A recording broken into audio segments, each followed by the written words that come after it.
something I'm really passionate about teaching students and my peers is that you can actually create your own experience. So if you ever applied for a job, or I guess a few of you might be applying to placements or graduate schemes, a lot of the time before I started PLM, or even still now, I'll get messages like, oh, you're a great candidate, but we want someone with more experience. And it can be easy to assume that experience only comes from having a job. But there's actually a lot more options, which I'll get in, that I will explore with you today, or this evening. So yeah, with me, I am Sophie. I'm 24, as I mentioned. I'm a third year marketing, advertising and branding student. And I started PLM last June. So one Sunday, I was really frustrated at Google. I was looking for words not to use on my CV, just looking for words that were an immediate turn off for employers, anything that might be annoying or overused. And every single Google page, every single blog post said different things. And I just remember thinking to myself, as a student, as mentioned, it's hard enough. It shouldn't be made even harder. So I kind of set out on a mission to create a place that A, makes it easier for everyone else, and B, gain some experience in the meantime. And that's exactly what I've done. I actually had a job interview the other day. I didn't get the job, but that's okay. It's cool. We move.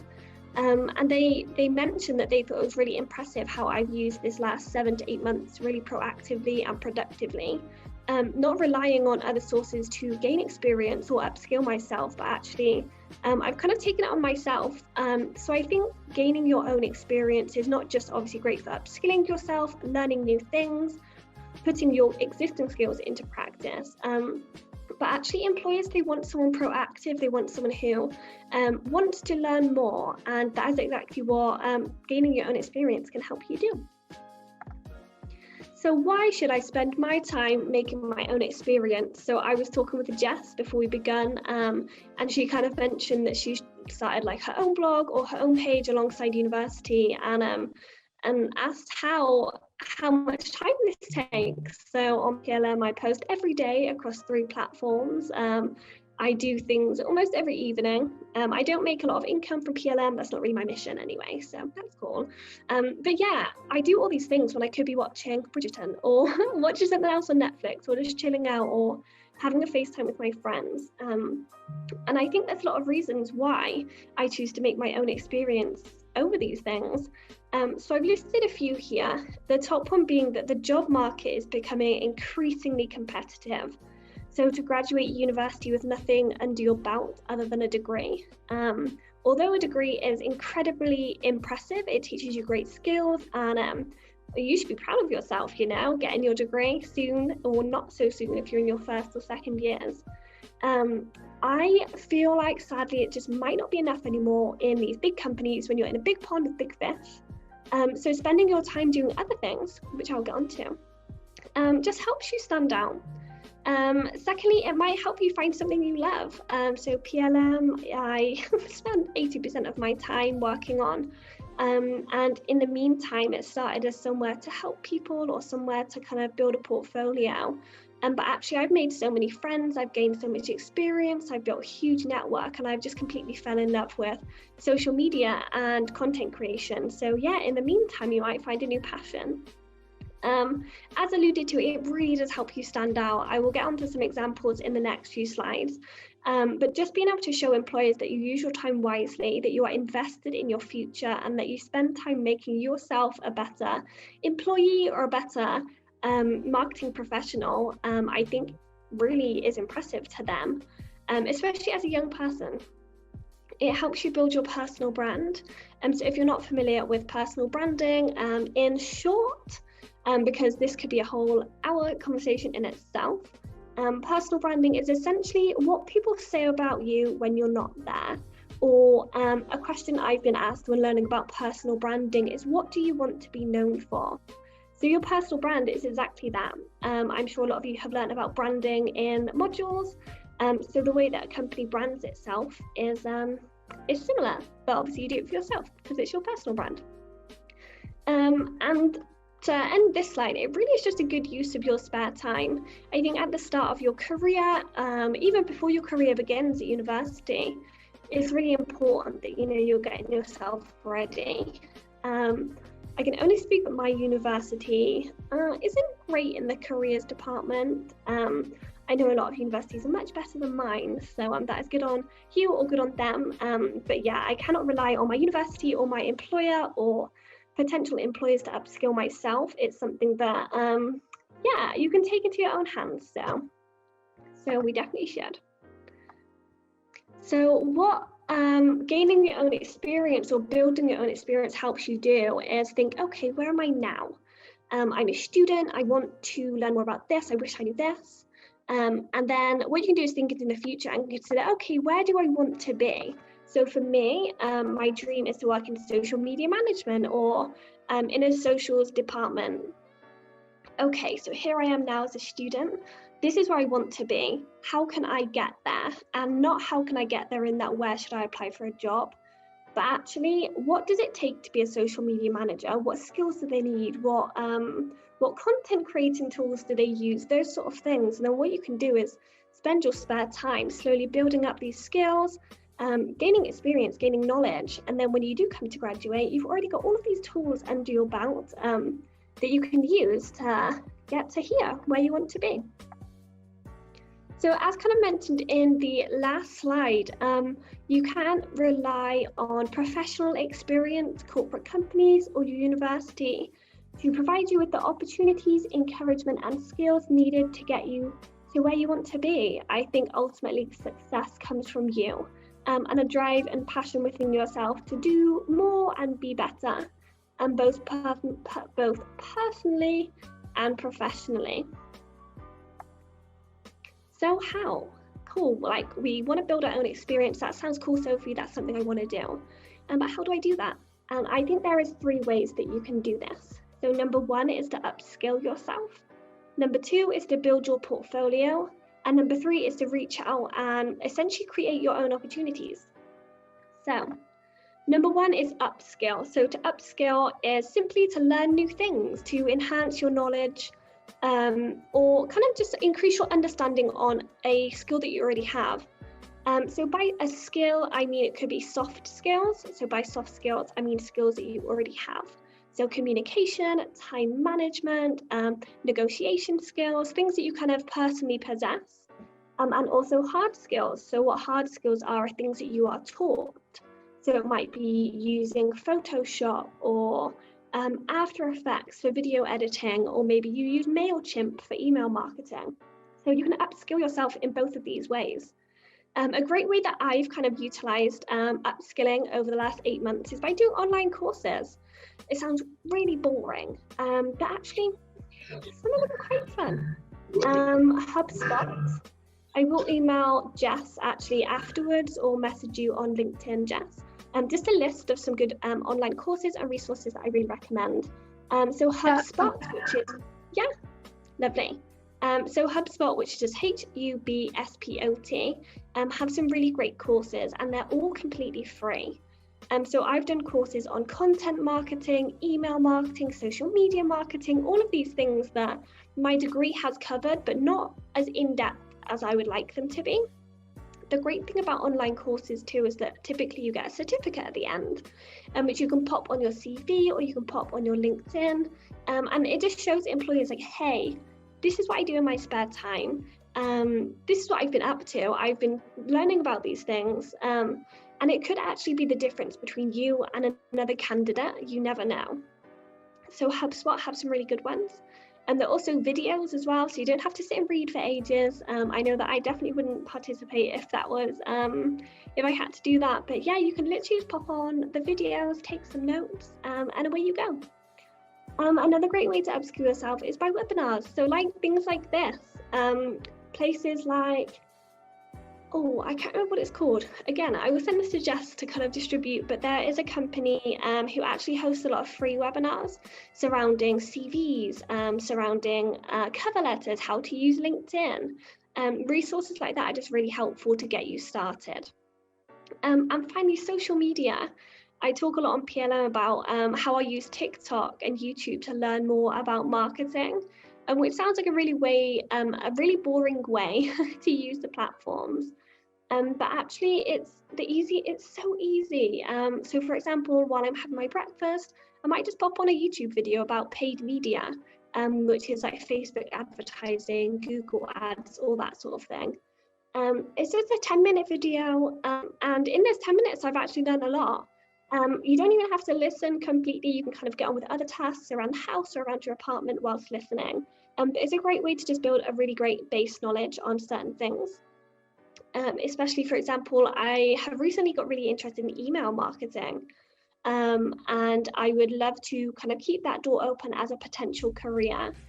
So what I've been doing recently is just typing into YouTube like email marketing tips, or simply just email marketing, seeing who comes up, popping it on, taking notes if you want to, scrolling through Facebook or Instagram if you don't want to listen too intensely. There really is a wealth of resources out there. It's just a case of using them. And like a 10-minute video on email marketing is possibly not as fun, but it's much more beneficial to my future than like an ASOS haul or watching someone do their makeup, although those are great videos that I thoroughly enjoy. So Instagram as well, places like PLM, there are so many great career resources on Instagram, marketing accounts that if you literally just search marketing or social media marketing into the search bar, you'll likely find a couple. So it's just kind of incorporating little things into your day and that help you learn a new thing. It doesn't have to be 8 hours out of your day. A lot of the online courses I mentioned as well are only 4 hours, and you don't have to do them all in one go. So if you want to do 30 a week for a month, that is easy. That is so easy. That's shorter than a Netflix movie. That's shorter than an episode of your favorite TV show, and you've learned something new and got something new to put on your CV. So number 2 is to build your portfolio. So by that I mean kind of build your CV.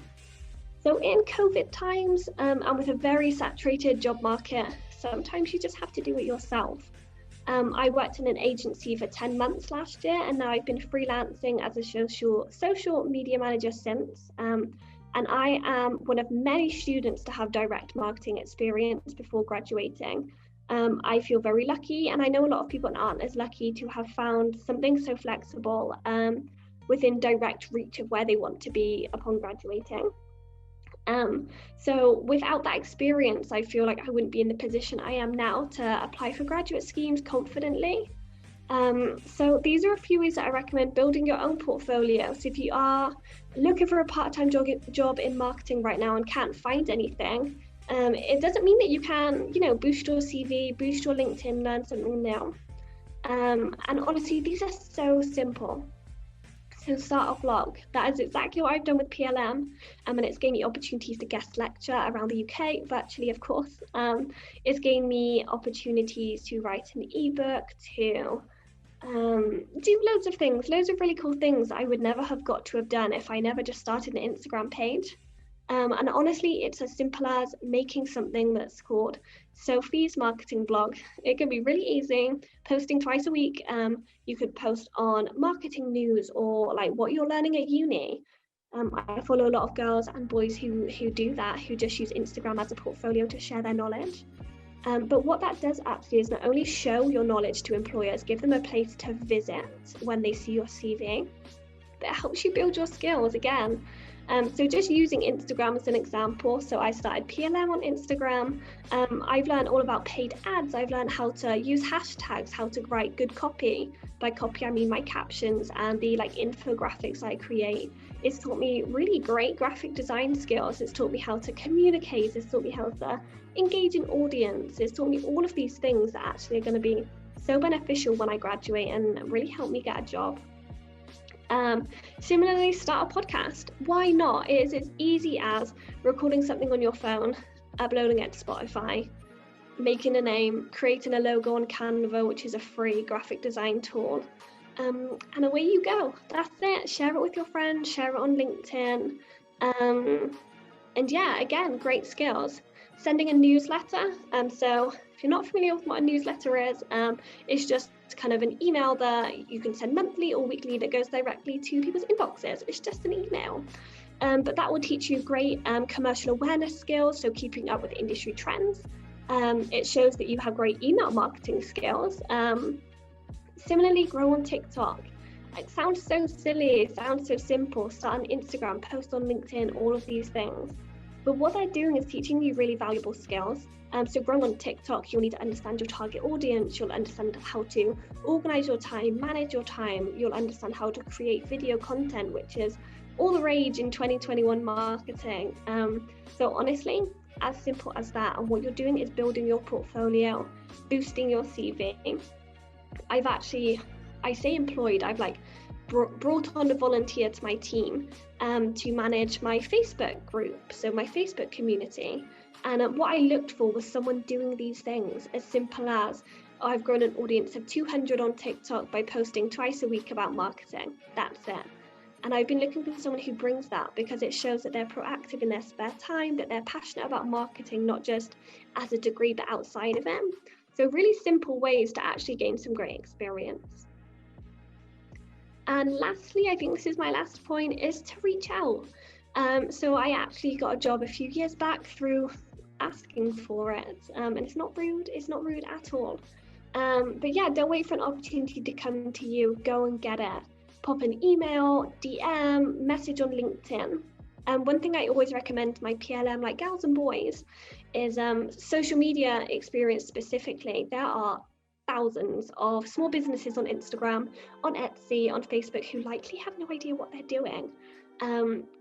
Reach out to them. Hey, I'm Sophie, I'm a third year student. I'm really interested in gaining some social media experience. Would you be interested in me volunteering for you 2 days a week, or committing 6 hours a week to writing your posts and your copy and growing your audience? Who's going to say no to that? You know, small business owners have a lot to do. So someone to take that off their plate is probably a really attractive offer. But again, if you don't ask, you really don't get. Another way that I find really helpful is utilizing LinkedIn. So a lot of you probably think that's boring. LinkedIn is scary. It is scary. But it's a whole network of people that you can utilize and, you know, really use to get ahead. I have spoken to people from all of my dream employers. So I've spoken to people at L'Oreal, at Gymshark. I've interviewed a guy from Gymshark who actually heads the team that I would love to work at one day. And it's all through LinkedIn, through being brave enough to drop them a message and saying, hey, I would love a 20-minute Zoom just to talk about what you do. I'm a student, I'm trying to grow my network, I'm trying to learn more. Do you have time Wednesday at 5 p.m? Or messaging and saying, hey, I'm Sophie, I'm a third year student, I graduate in 3 months. I'm hoping to get into social media management. I see you're working at Gymshark again, for example. I would love to ask you 2 questions on how you got the job and how you'd recommend I stand out. It's honestly as simple as that. A lot of the time, people won't come back with a horrible response. The worst thing that can happen is that they'll just ignore it. They might be too busy. And what matters is you tried. And also you put your name out there. So who knows, potentially you could apply in 2 months, 2 years, 6 months, and they might recognize your name. So I don't think any DM, any email, any LinkedIn message is wasted. So yeah, if you don't ask, you don't get. So just to kind of highlight why this is important, how it's helped me. So my success in making my own experience. So through Pretty Little Marketer, which is on Instagram, YouTube, LinkedIn, and there's a Facebook group. So across all 4 of those platforms, I've gained social media experience, graphic design, networking, public speaking, community engagement, organization, analytical thinking, and that list could go on. And those are all things that I can list on my CV to make me really stand out. And all of these are skills that you would learn in the workplace, but actually what you've done is taken that into your own hands and said, no, I'm not going to wait till I graduate. I'm not going to wait till I get a placement. I'm going to do it now. Posting on LinkedIn. So I absolutely obsessed with LinkedIn. So just even simply posting once a week, twice a week about what you're up to or what you've learned at uni. Or this morning, for example, I posted a little thing about ASOS buying Topshop and my thoughts surrounding it. As simple as that. But what it's done has built me a network. I've gained opportunities. I've put my name out there. So potentially when I apply for jobs, they might see my name and think, oh, I've seen her on LinkedIn. And again, it's also building my personal brand. One thing that I tried to do since last June So last June is when I set up PLM, and since then I've kind of been on a hunt to make my own experience. Is do one course a month. Literally it's 4 hours out of an entire month. I'm not entirely sure how many hours are in a month because I'm a marketer. I do not do maths. I do creative things. But 4 hours is absolutely nothing. That is what one Marvel movie, or probably like a whole series that you've binge watched over the weekend. I've learned about things like content marketing, email marketing, paid media, PPC, Google Analytics, all of these things that my degree have taught me, but brushed over quite quickly because obviously there's a lot to learn. So what you've done again is took your learning into your own hands. I actually had an interview again for my dream job in paid media. I didn't get the role because of a lack of experience in that specific area, which is fine. But I wouldn't have got the interview if I hadn't have done a 4-hour free course on paid media. So it's definitely worth the time. And all of the ones I've done have been free. So you're not paying anything, you're not giving anything to do them. You're simply just taking 4 hours out of your month. It's super easy. So that kind of wraps up everything that I wanted to cover. I didn't want to talk about too much because it's the evening. Yeah, so if there is any questions, feel free to pop them in the chat, or if you do want to pop your mic on, anything like that, that's cool. I'm just going to stop sharing my screen. Lovely.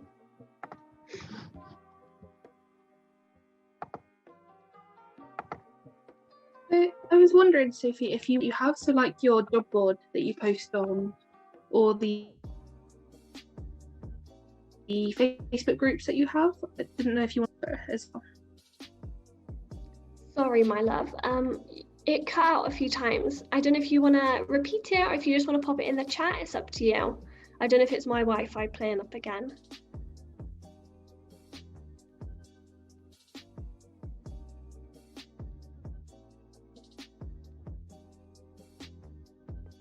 Just have a sip of my water too. If anyone does have any other questions, just pop them in the chat, or again, if you want to pop your camera on your mic on, or just your mic on and not your camera on, that's also cool. Yeah, any questions, really happy to answer anything.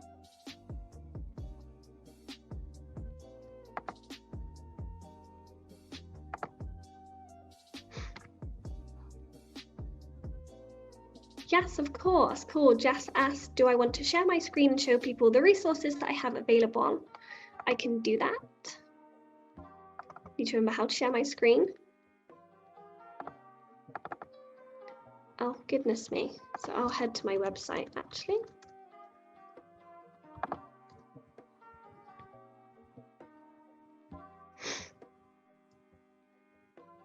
So in terms of PLM resources, I do have a little website. It is not very advanced at all, but I did try. In terms of free resources, I do have 2 little ebooks. I've got a LinkedIn profile workbook that aims to talk you through every section of your LinkedIn profile and help you just make it cool. And then a cover letter 101, which is like a 3-page PDF that talks you through how to start writing a cover letter, how to proofread it, and all of these things. I can also show you the Instagram and the link tree in my bio. If it loads, I have very slow Wi-Fi, sadly. So if you did want to find me, you can find me here on Instagram. And following the link in my bio, there's a lot linked there. Specifically, just mentioned the closed Facebook group, so that is here. It's a Facebook group of around 3,300 now, I think, and it's just a really great place where if you have a question, even I use it all the time, you've got 3,000 other people who can answer you, so that's a really great place to kind of chat and learn more. Also in the Facebook group, I have a job board, which I will also show you. Excuse all of my probably very random Google searches. But I also have created a job board that I aim to update weekly or 2-weekly.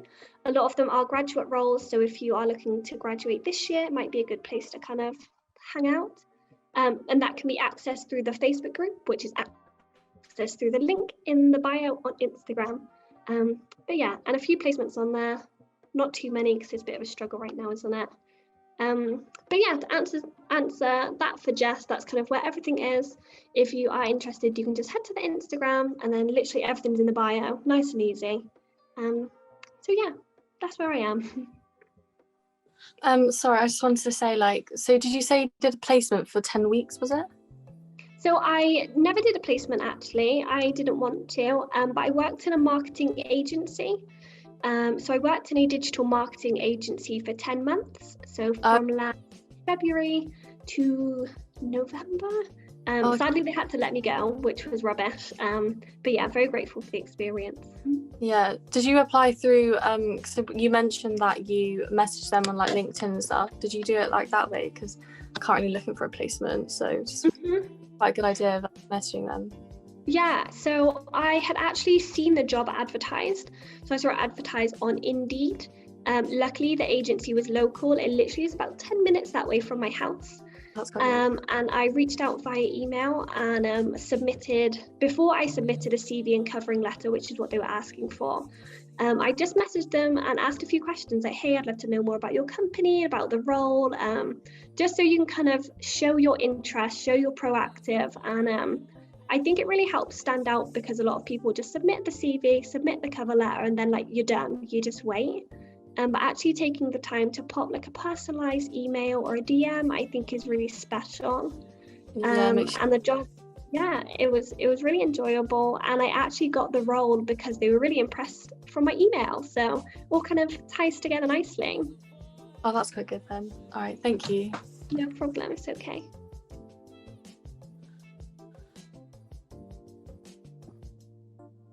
Cool, we do have a little bit of time for any more, so if you do want to pop them in the chat, or again, to pop your camera on. If you don't want to put your camera on, if you might be in PJs or whatnot, then you could just pop your mic on. I'm happy to answer any cues you might have.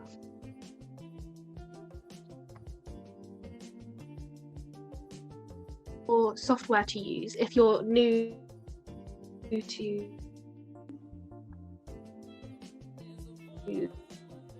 maybe designing, so that not a lot of people.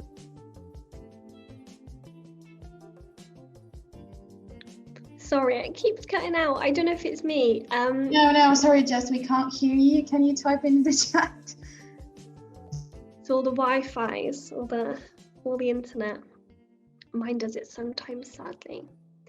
I think the question, I'll wait for you to pop up in the chat, but I think it was around tools to use for like learning graphic design. Yeah, I guess so, yeah. I think that's what she meant.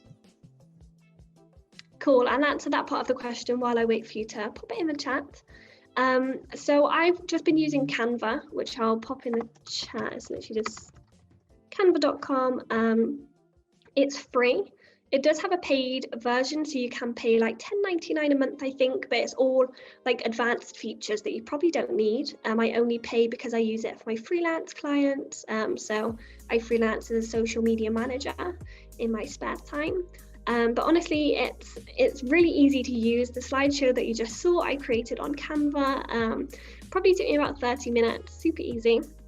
I've used it for assignments too, and you can make it look really flashy and really cool. In terms of like more experienced and more advanced graphic design, obviously Adobe, so Adobe Illustrator and Photoshop, and I think that's the only two, there might be a third one, are widely used if you are looking to get into content creation or graphic design.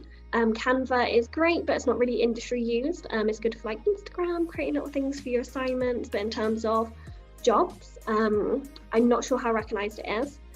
You can get Adobe, I think, as a student for £17 a month. So it is a little cheaper than the actual full package.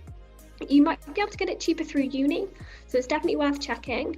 In terms of learning more, if you did want to start using Adobe, or Adobe, I'm not sure how to say it. YouTube is the place that I spend a lot of my time when I try and learn things about Adobe. So yeah, I would recommend Canva. Although not widely recognized in terms of industry. Adobe, obviously, industry everywhere in the world uses it, and YouTube is a great place to learn about that.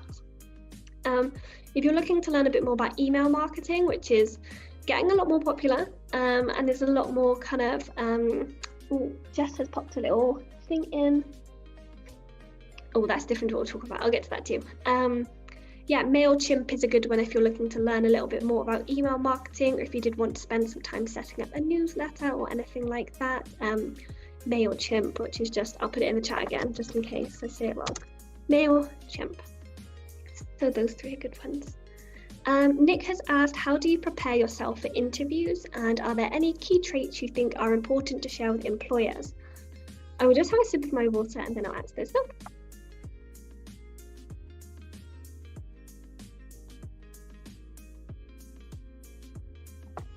Lovely, I am back. So, in terms of preparing for interviews, I will do 3 things.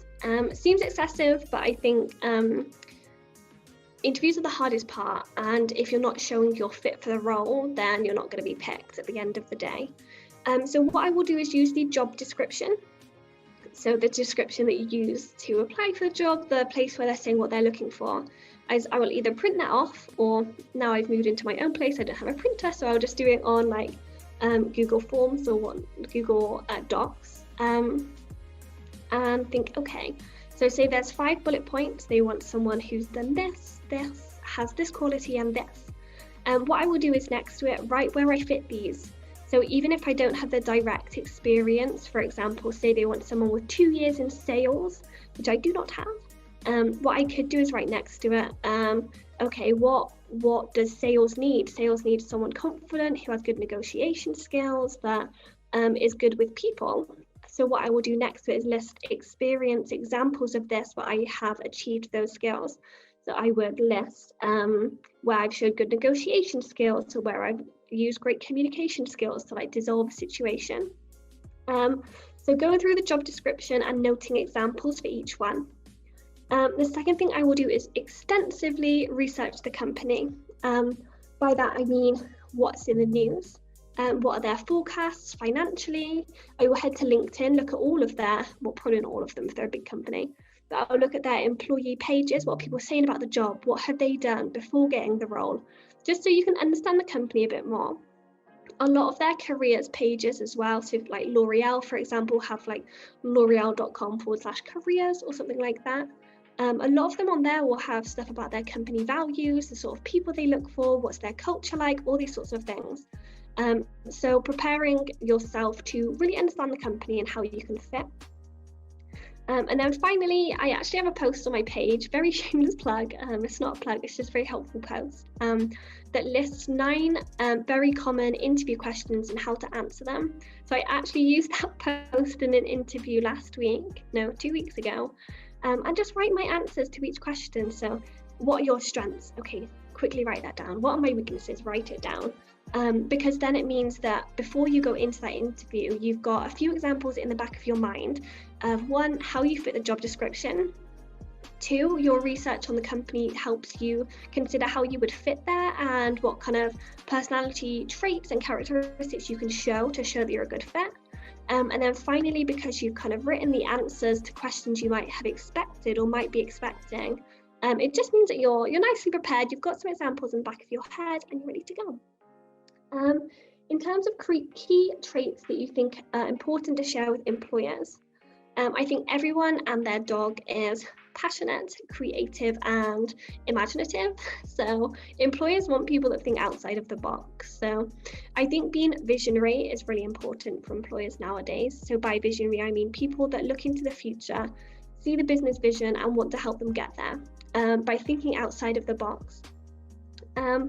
I think that active learning, so everything we've kind of discussed this evening, is really important. I think employers don't want people to turn up at 9, go home at 5. They want people who invest in themselves. They want thought leaders, people that can take a challenge and give a challenge. So yeah, I think showing that you are visionary and that you can see the future of the company and map out how they can get there. And being proactive in what you're up to outside of university, outside of work, I think those 2 are really important. Just trying to think of anything else. I think those would be my best answers. But if anything else springs to mind, I will email them to Jess to tell you. Jess says, sorry, my Wi-Fi is awful. It's okay. You recommended reaching out to brands and offering to do unpaid work. How did you find the confidence to know your work would be good? Sorry, awful reading. How did you find the confidence to know that your work would be correct and to a good standard if you haven't done it before? I think being really strict with myself. So I am a perfectionist through and through. So making sure that you have procedures in place that allow you not to fail. So in terms of good standards, okay. Okay, I'll go from the start because I'm confused myself with this answer. So in terms of confidence, I think you just have to back yourself. If you're not confident yet in your skills, practice. So what I used to do on Canva or on Adobe is make little passion projects. So make up a company and create a logo, or create like a pretend Instagram page for them, or ask a friend, or you can look online for like audience profiling or target consumer profiles, and you could kind of sit back and think, like, make a marketing plan on how you can relate to them, or how you could reach out to them, or how, like, what sort of content would interest them. So I think having a baseline of social media experience, for example, is really important. So in terms of gaining and finding the confidence, just practice, even if it's a few hours on a Saturday. Again, YouTube channels. So Neil Patel is a really good one. And Vanessa Lau, which is Lau. She's really great too. And just refining your knowledge. And then, when you have that knowledge, you can kind of build a pitch or a portfolio. So I've made slide packs before, a slideshow that I've sent to clients and said, this is my work, like these are the passion projects I've created in my spare time. I really believe that I could do this for you. I could do X, Y, Z. In terms of good standard, I think as long as you understand, you have a good level of transparency and communication, so they understand what you can do and what you are willing to do for them, and you understand what they want and the kind of aims and objectives that they are hoping to get out of your service. So I think having that level of transparency, not going into it like saying you can do more than you think you can, or trying to make yourself look a lot better than you actually are. Turning up as you are, like, hey, I can do this. This is what I can do for you. I'm just being really transparent. In terms of good work, making it correct and good standard, having a level of transparency and really good communication with you and the client. And in terms of confidence, just practice. Practice makes perfect. I hope that answered the question.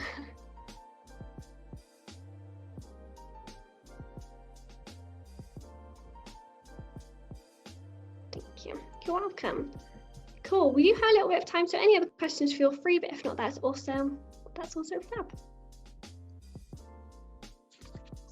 So if no one has any other questions, then Sophie said she'll email me a lot of resources that I can pass on to you guys. I'll post on the marketing group chats and the Facebook pages, and I'll also include the links to Sophie's website and the private group chats. And I know the group chats, it just seems like a random thing, but I know for our year we had this research project that was due in a little while ago, and we had to do a massive survey, and actually to get my responses I ended up putting it in that Facebook page, and so many people responded, and everyone's so lovely there. Oh, thank you. Yeah, the Facebook group is the absolute best. You're all welcome to join. It's just a really nice place to find other students and graduates who also have no idea what they're doing, and we all just kind of want to help each other. So yeah, definitely have a little join if you're looking for some new friends. But yeah, if that's it from everyone, then we'll let you go and have a lovely evening. But thank you all for coming, and we'll make sure to post the responses for you. And thank you to Sophie for doing this chat with us. It was really helpful. Oh, lovely. I'm glad it was helpful. Thank you all for having me. And yes, I will pop you an email in the morning or DM or whatever is easiest. And just for a few resources to share. But yeah, thank you again for having me.